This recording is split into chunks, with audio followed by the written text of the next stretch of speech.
31শে মার্চের মধ্যেই বকেয়া ডিএ পৌঁছে যাবে প্রাপকদের কাছে। শনিবার নবান্নের তরফে সুখবর দেওয়া হয় সরকারি কর্মীদের।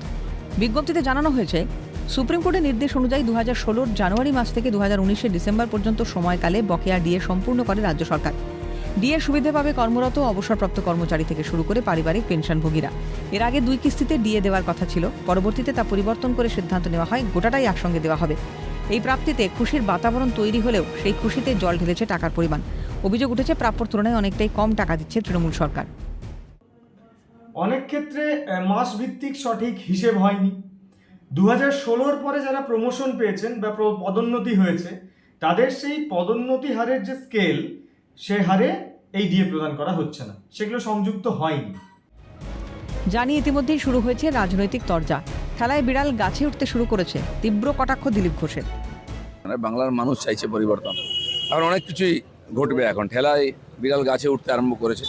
উনি প্রতিশ্রুতি দিচ্ছেন, প্রতিশ্রুতি নয়, উনি ডিএ আগে দিয়ে দিন, তারপরে সরকার থাকবে কিনা ওনার।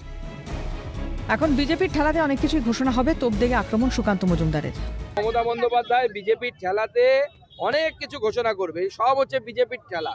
আরে যে মমতা বন্দ্যোপাধ্যায় জয় শ্রীরামকে গালি হিসাবে বলতেন, সেই মমতা বন্দ্যোপাধ্যায় রামনবমীতে শুধু ছুটি দিচ্ছেন তাই নয়, রামনবমীতে শুভেচ্ছা জানাচ্ছেন মানুষকে। ভোটের মুখে নতুন চালাকি, কড়া সুরে মন্তব্য সংগ্রামী যৌথ মঞ্চের কনভেনার ভাস্কর ঘোষের। সেই সঙ্গে আগামী মঙ্গলবার আন্দোলনে নামার হুঁশিয়ারিও দিয়েছেন।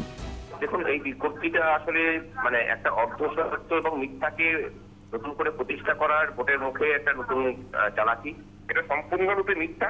এই যে প্রথম কিস্তির টাকাটা, সেই প্রথম কিস্তির টাকাটাই দেওয়ার পরে তারা বলছেন যে আমরা সম্পূর্ণ 100% মিটিয়ে দিলাম।